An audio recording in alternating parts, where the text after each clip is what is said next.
Everybody, welcome back to another episode of FSi DFS Fantasy NASCAR Pick Show for Xfinity. I'm your host, Meg Ruler 31, and truck race last night. Man, I mean, it was going to be a decent race, but the rain, like they couldn't get any long runs. It was just like stop and go with the weather and stuff. It ended early, anticlimactic.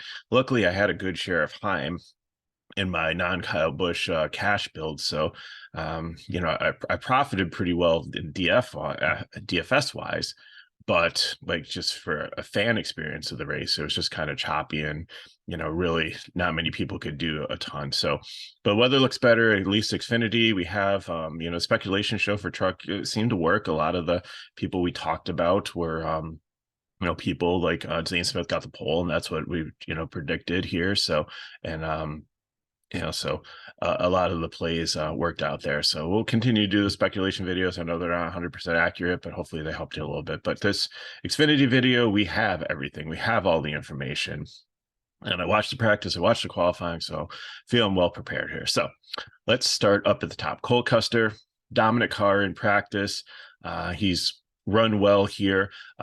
Comparison track to Martinsville, it's a paper clip. It's one of the smallest ones, short track, 250 laps here. So a lot of fast laps up for grabs. There's lots of laps led, so you want some dominators here.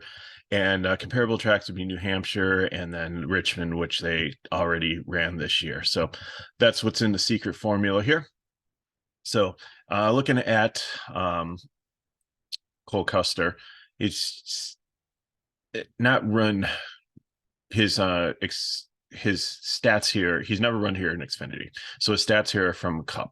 But his first couple of races here in Cup weren't great, but his last couple of races here were very, very good. Plus, he did well at Richmond. I know he hasn't started out the season well, but I think this is a chance for him to go out there, get right, and do very well. So on the pole, Prime, think he goes out and leads a bunch of laps early and is a card to contend with. Right behind him is John Hunter Nemechek, same situation. He ran here in trucks like once a year. He's never run here in Xfinity. So, but his car looked really good. All the Gibbs cars looked good. And in the truck series, 14 races here, 1 win, 5 top 5, 6 top 10s, leads laps. So I think between the two of them, they're going to be very chalky. And if you can get both in your build, that's great. If you can't, then we've got a lot of options, because then you have Sheldon Creed here, who did really well here in the spring race last year, and he's run top 10 in most of these tracks. Now he's only 16th in practice, which mildly concerning. And the green numbers on the right hand side or left hand side here, if their place position number, let me mark that here, is in green, that means that they're a top 10 in long run speed in practice. And Creed wasn't, and he was 16th overall. So, I think he's going to definitely a cash play here, but I don't know if I like him as much as Custer and Nemechek. Parker Retzlaff had a really great qualifying lap, but he wasn't good in practice. He hasn't been super good overall here in the one similar track that I could find on a short track. He finished 12th, so I think he can finish in the top 15, but I think he's starting way too far forward, so he's a fade for me. Sam Mayer, I think, another cash play here. All the JR Motorsports cars should be decent. Average running position in 10 in the 2 races last year. So I think, that's definitely something that you can look at. Martinsville, 3 races here in Xfinity, 5th overall average, which is outstanding. 2 top 5s, 3 top 10s. So definitely somebody else to consider.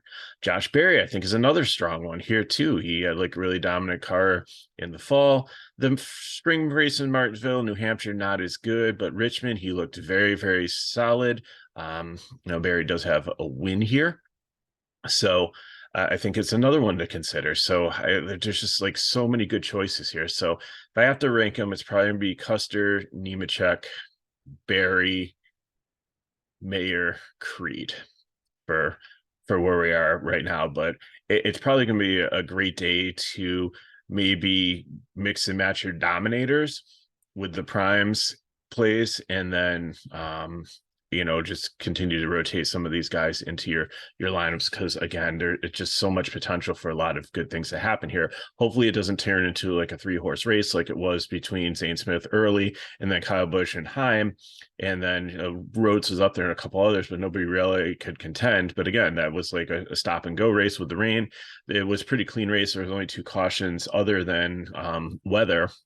So we'll see if they can get out on long runs, like, who is better. And obviously, as we talked about, Custer, Nemechek, Mayer had the better long run speed, but I think Barry can make up for it. Sammy Smith, and this next wave here is another one to consider in cash. Struggle a little bit at Richmond, only 1 race here, finished 18th, but I think he is another one that's in good form and is probably going to be someone that we need to consider. Justin Allgaier, I have him marked as a GPP because Justin Allgaier on his qualifying lap locked up his left front tire.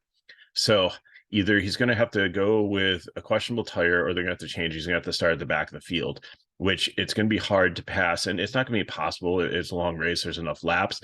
But I think at 10-7, I think that really negates his chances to get up there and dominate in this race. And he's never won here. He's got 3 top 5, 4 top 10s in 5 races, average finish of 10th. So I think Justin Allgaier will have a good day, but here I don't think I'm playing him in cash. Maybe I'll throw him in one GPP line. But again, that whole tire thing, potentially having to start in the back or starting with a bad tire, just really kind of scares me off him. Riley Herbst is didn't have the greatest long run speed, 11th in practice. I think he's in low ownership. I think you can play him in cash here. I think, I have like 35 points, and that's right at the 4X that I look for. He has teammates with Cole Custer, so that definitely could potentially help too. Again, it all depends if he's last man in, but I don't know if you're going to get into his 8K range. If you're trying to play some of these 10K drivers, you're probably going to have to go like stars and scrubs or high price, low price for that. Brandon Jones is another one that has a win here, has dominated, has led a lot of laps at this track. And he's in a really good car, 10th overall in practice, had the long run speed. So I got him at 46 points, which is probably the second best point per dollar play here besides Custer. So again, there's gonna be a lot of decisions. 84 is a really good price here. Now he's been volatile, and then sometimes I say like Chandler Smith and Brandon Jones are like 2 of my favorite GPP plays, just because sometimes they find trouble, but this is a track that's suited for Brandon Jones. So Chandler Smith comes up next, and again is 6th in practice. Did really well at Richmond, has 5th overall running position here in 2 starts. Hasn't led a ton of laps, but is another one to consider. But with the 10-2 price tag, that's pretty steep, but there's a little bit of place differential baked in there. So again, among this top like 11 drivers here, you have throw out Redcliffe's and between these top 10 drivers, and maybe like dial down like Riley Herbst, but among them you have some very tough decisions on who you like here. So looking at the top 10 overall, I still like Custer, then Nemechek, then Barry, then I'd probably go Brandon Jones just for the price, then Mayer, Chandler Smith, and then Sammy Smith, and Allgaier would Creed, and then Allgaier. Creed just scares me a little bit being so far at the top, and then Allgaier with the tire. So next up, we have Derek Kraus, who is in this colleague car, everybody has run really well this year too, and 13th in practice, 7,500 low owned, but I think he might be, if you can get into his price range, might be a great last man in a GPP. There, if this car continues to have success. He's run 4 races at Richmond, only has 1 top 10 and 16th, so might be a little bit top 15 might be a little bit of a stretch for him. Top 20, definitely. But again, in GPP, if you're looking for potential, if you can get that $75 price point, then that's something that to consider. Hemrick, GPP for me, again, third overall in practice, had good fall off, 2 top 5s here in 4 races, average finish 6. So, definitely probably could finish in the top 10, has the potential for a top 5, but I can't play everybody. And he's just one that it just seems to disappoint me more than helps me when I play him. So I'm not going to play him in cash. Ryan Truex, prime play here. He looked very good in practice and 9th overall, didn't qualify as well, but he had really good long run speed. And that's what I really want to look at here. He's raced once at Martinsville, finished 7th. And, starting 14th, I definitely think he can get a top 5. He could lead laps. Like, this Joe Gibbs car is the all-star car. I think that he can do some really good things. He's locked in actually with Gibbs for the next couple of races here, and he's just done really well when he's run a Gibbs car here. He's a very underrated driver. So I'm going to have him as a prime play at 9,100. I think he and Custer, if you start your lineup there with those 2 ones, and then the other prime play I'm going to come to, then you can get some of the 10K guys in. Austin Hill, I have a GPP. He could be sneaky if he gets everything figured out, like place differential. Like, he's been dominant in Xfinity so far this season. But the only issue is that his car was kind of like skipping, like I wouldn't call it like porpoising like they had, but it wasn't running correctly. He was 23rd in practice, didn't qualify well, and had some issues. So if they get it figured out, then great. If they don't, I don't know. I can't pay 10K for him. But again, I think he's probably one of the first guys I put in a GPP lineup, because if they do get it figured out, then I think that he could be a smash play. Brett Moffitt, I'm probably higher on than everybody else. I think he's going to have low ownership, but I liked what I saw in practice and qualifying. He had a really bad Martinsville in the spring, but he didn't look bad at Richmond and in New Hampshire. 4 races here, 20th overall finish, but he was in some bad equipment from time to time here. And again, like, I like this A&M program, and I think that he's definitely in play for cash here. And I've been pretty good with Brett Moffitt telling you when and when not to play him, and I hope the streak continues here. Ryan Sieg, GPP, 24th, practice, did a little bit better and qualified, didn't have a great long run speed, I don't believe. Let's see, did he make the... No. So I'm not super excited about him. I mean, if you land on him, you land on him. That's fine. Kyle Mosaic, not really raced here once. I think, he was very close to being a fade here. I like the Sam Hunt cars in the program, but I think he needs a little bit more experience before he gets... Let's see my notes on him. Yeah. He's an ARCA guy that's really starting to, try to make a name for himself in Xfinity. Kaz Grala, experienced driver, did really good at Richmond, but practice looked really bad, 37th. So that's concerning. Maybe they had some issues, maybe they figure it out, but GPP, I just don't think that I can play him in cash with that. Josh Williams, another guy I'm probably be higher on. I really like the way he looked in practice. 18th. I think that he can have a top 20 day. He's 4 races at Richmond, and his average finish is 17th. And he's starting 20th. So all the major, if he finishes where he starts at 5,900, he gets you so many other things in your lineup. So I will be playing some Josh Williams today, and I am confident that he's not going to wreck the car and park it on the finish line. I think that he has a solid top 20 day. And, it's a blue collar play. The guy goes out there, he does his job, nothing spectacular, goes home, has dinner with the wife and kids, and, everybody's happy. Parker Klingerman, I think you can play him in cash here too. 3 top 10s in 9 races here. He's got some experience on the track, definitely. Practice 21st. So, and it's a solid program. Jeremy Clements, the same thing here. I think, you're right at the 4x value. I think he gets you 27 points at the 6,600. And I think both these plays will be kind of high owned just because of how solid they've been.